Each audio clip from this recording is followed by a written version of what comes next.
पालक मंत्री नीतीश राणे की हालिया कथित धमकी के बाद सिंधुदुर्ग की राजनीति गर्मा गई है।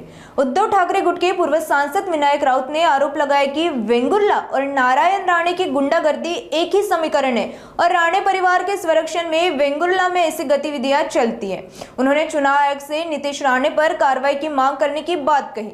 वहीं पूर्व विधायक वैभव नाइक ने एक वीडियो के माध्यम से नीतीश राणे पर तीखा हमला बोलते हुए कहा कि वे विकास कार्यों के बजाय धमकी और पैसे बांटकर चुनाव जीतते आए हैं। नाइक ने जनता से ऐसे लोगों को समय रहते रोकने की अपील की। सुनिए पूर्व सांसद विनायक राउत और पूर्व विधायक वैभव नाइक का विस्तृत बयान। वेंगुर्ला आणि नारायण राणेंची गुंडगिरी याचं एक समीकरण आहे।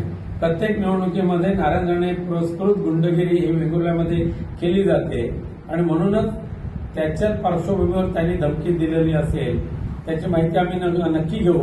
पण ह्या धमकीची दखल या जिल्ह्यातल्या निवडणूक आयोगाने घेण्याची आवश्यकता आहे। ह्या धमकीची दखल पोलीस प्रशासनाने घेण्याची आवश्यकता आहे आणि धमकी दिल्याबद्दल त्यांच्यावर कारवाई करण्याची गरज आहे। आम्ही आमच्या पद्धतीने दोन्ही यंत्रणांना तसं निवेदन देऊ, त्यांच्यावर कारवाई करण्याचं मागणी करू।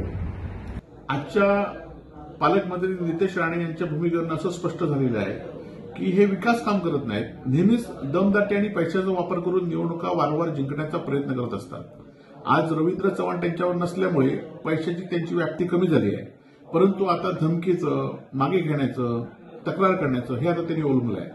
खरं तर या राज्यामध्ये कायदा सुव्यवस्था राहिलीच नाहीये। भारतीय जनता पार्टीचे असलेल्या मुख्यमंत्र्यांकडे गृहमंत्रीपद आहे आणि निवडणूक आयोग सुद्धा या जिल्ह्यामध्ये राहिला नाही। जर उमेदवारांना सरसकट धमकी देत असतील, आम्ही जे सांगतोय वारंवार की उमेदवारांना धमकी देतात आणि उमेदवारी मागे घ्यायला सांगतायत आणि आज त्यांनी भर सभेत सांगितलंय आणि त्यामुळे या जिल्ह्यामध्ये कायदा सुव्यवस्था राहिली नाहीये।